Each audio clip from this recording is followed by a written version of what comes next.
नमस्कार, ESPN 9 news आप देख रहे हैं। आपके साथ मैं हूं अक्षय अग्रवाल। रविवार 3 दिसंबर को मध्य प्रदेश की 230 विधानसभा सीटों पर हुए चुनावी परिणाम जब सामने आए तो उसने बीजेपी को बड़ी ही यहां पर आशाएं देते हुए, बड़े ही यहां पर और सपने दिखाते हुए खुशी दी, तो कांग्रेस को बड़ा झटका भी दिया। जिस तरह से 7 नवंबर को मध्य प्रदेश की 230 विधानसभा सीटों पर मतदान हुआ था, उसके बाद यहां रविवार 3 दिसंबर को चुनावी परिणामों में भारतीय जनता पार्टी ने 163 सीटें जीतकर कांग्रेस को महज 66 सीटों पर सिमटा दिया, जिसके बाद एक बार फिर से बीजेपी ने एमपी की सत्ता में वापसी की।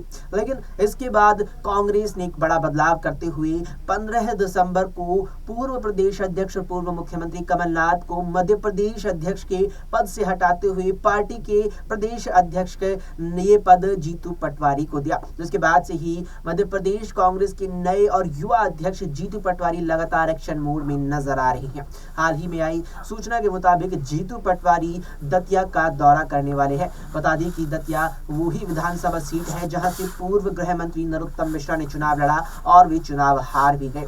हालांकि माना जा रहा था कि नरोत्तम मिश्रा भी कहीं ना कहीं मध्य प्रदेश के मुख्यमंत्री की सूची में काफी आगे खड़े हैं, लेकिन जिस तरह से वो अपने ही विधानसभा क्षेत्र से हार गए, उसके बाद उनकी राजनीति जो मुख्यमंत्री पद की ओर जाती दिख रही थी वो बहुत ही पीछे खिसक गई। ऐसे में जीतू पटवारी लगातार ही जिस तरह से एक्शन मोड में नजर आ रहे हैं, ऐसे में उनका दतिया का दौरा करना वाकई में बीजेपी के सामने बड़ी चुनौती खड़ी करने वाला होगा। साथ ही साथ बता दें कि जीतू पटवारी को जब से मध्य प्रदेश कांग्रेस का अध्यक्ष बनाया गया है, उसके बाद से मुख्य रूप से जीतू पटवारी को एमपी की 29 लोकसभा सीटों पर कांग्रेस के बेहतर प्रदर्शन कराने की जिम्मेदारी दी गई है। बता दें कि 2019 के लोकसभा चुनावों में भारतीय जनता पार्टी ने मध्य प्रदेश की 29 में से 28 सीटों पर जीत दर्ज की थी और कांग्रेस केवल एक ही सीट जीत पाई थी। लेकिन जीतू पटवारी के सामने लक्ष्य है कि कांग्रेस को एमपी में 15 से ज्यादा लोकसभा सीट नहीं दिलाई जाए। ऐसे में अगर जीतू पटवारी ये करने में कामयाब हो जाते हैं तो कहीं ना कहीं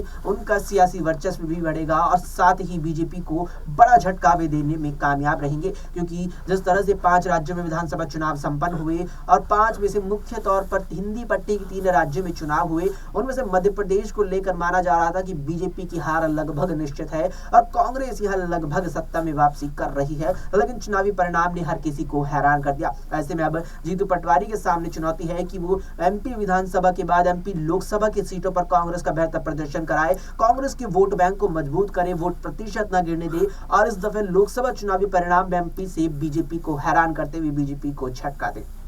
फिलहाल के लिए इस वीडियो में इतना ही। देश और दुनिया की तमाम खबरों के लिए आप देखते रहें एसपीएन 9 न्यूज।